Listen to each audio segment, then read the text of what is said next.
Job chapter 31. I have made a covenant with my eyes. How then could I gaze at a virgin? What would be my portion from God above, and my heritage from the Almighty on high? Is not calamity for the unrighteous, and disaster for the workers of iniquity? Does not he see my ways and number all my steps? If I have walked with falsehood, and my foot has hastened to deceit, let me be weighed in a just balance, and let God know my integrity. If my step has turned aside from the way, and my heart has gone after my eyes, and if any spot has stuck to my hands, then let me sow and another eat, and let what grows for me be rooted out. If my heart has been enticed toward a woman, and I have lain in wait at my neighbor's door, then let my wife grind for another, and let others bow down on her. For that would be a heinous crime. That would be an iniquity to be punished by the judges. For that would be a fire that consumes as far as Abaddon, and it would burn to the root of all my increase. If I have rejected the cause of my manservant or my maidservant when they brought a complaint against me, what then shall I do when God rises up? When he makes inquiry, what shall I answer him? Did not he who made me in the womb make him? And did not one fashion us in the womb? If I have withheld anything that the poor desire, or have caused the eyes of the widow to fail, or have eaten my morsel alone, and the fatherless has not eaten of it. For from my youth the fatherless grew up with me as with a father, and from my mother's womb I guided the widow. If I have seen anyone perish for lack of clothing, or the needy without covering, if his body has not blessed me, and if he was not warmed with the fleece of my sheath, if I have raised my hand against the fatherless because I saw my help in the gate, then let my shoulder blade fall from my shoulder, and let my arm be broken from its socket. For I was in terror of calamity from God, and I could not have faced his majesty.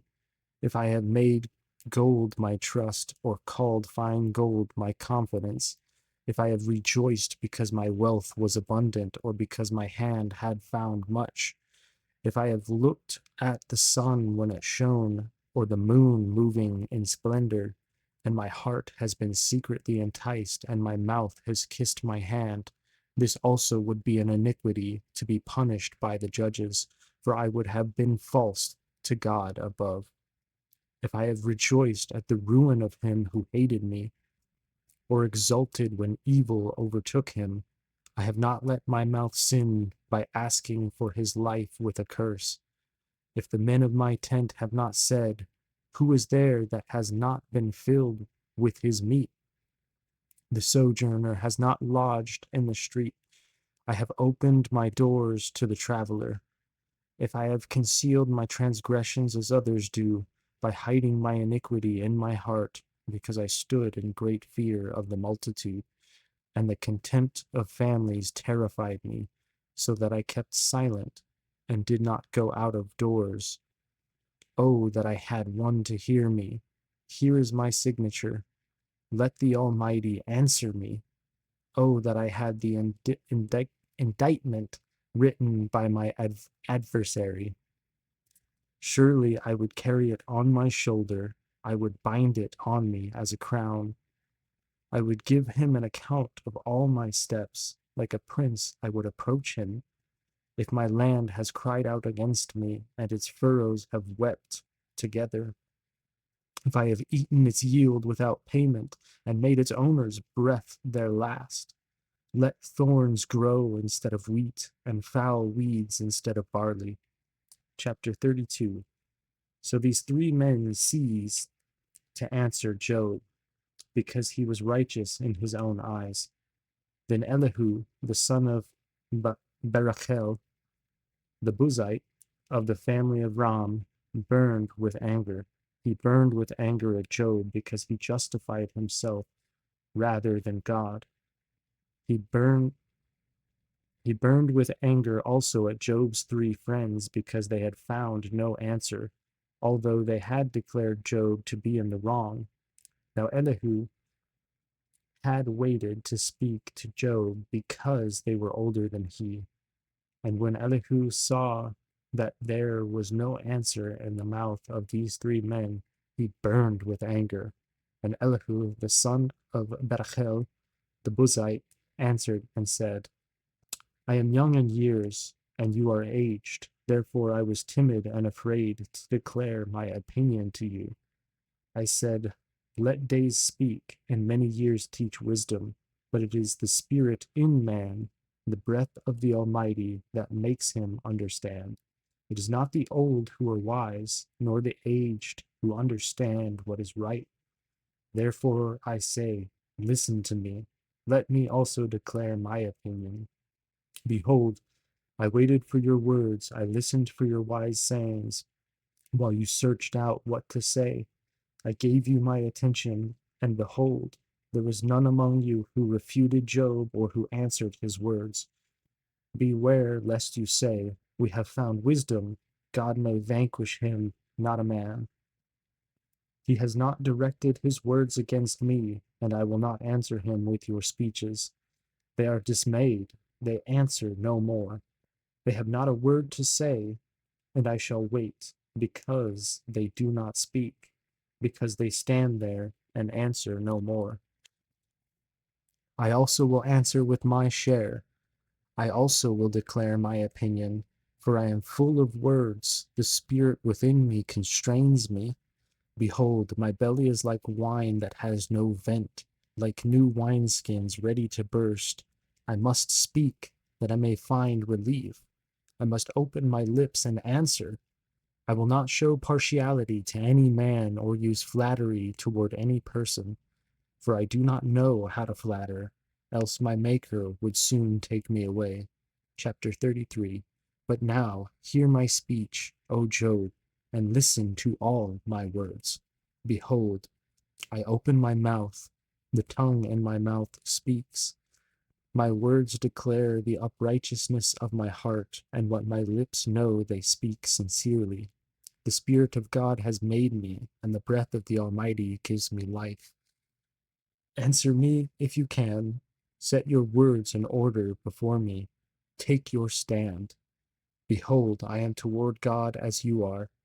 I too was pinched off from a piece of clay.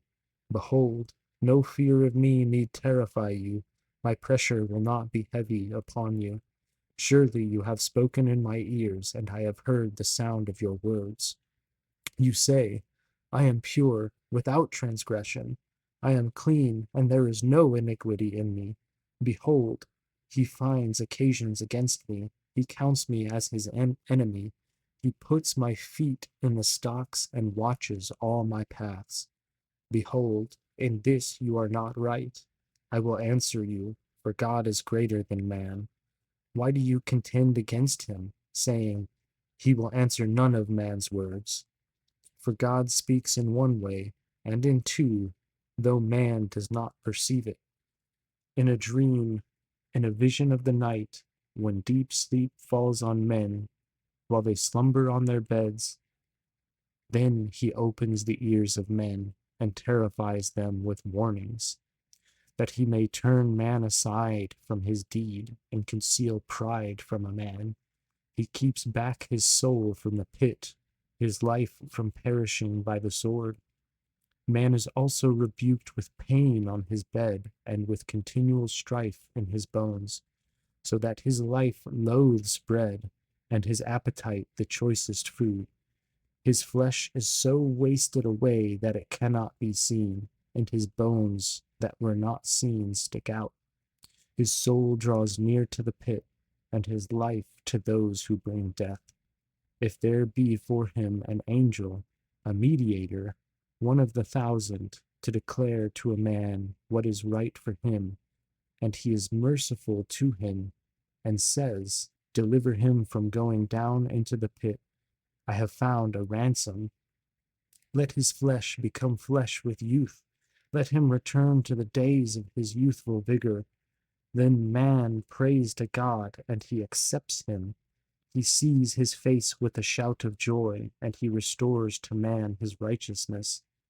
He sings before men and says, I sinned and perverted what was right, and it was not repaid to me. He has redeemed my soul from going down into the pit, and my life shall look upon the light.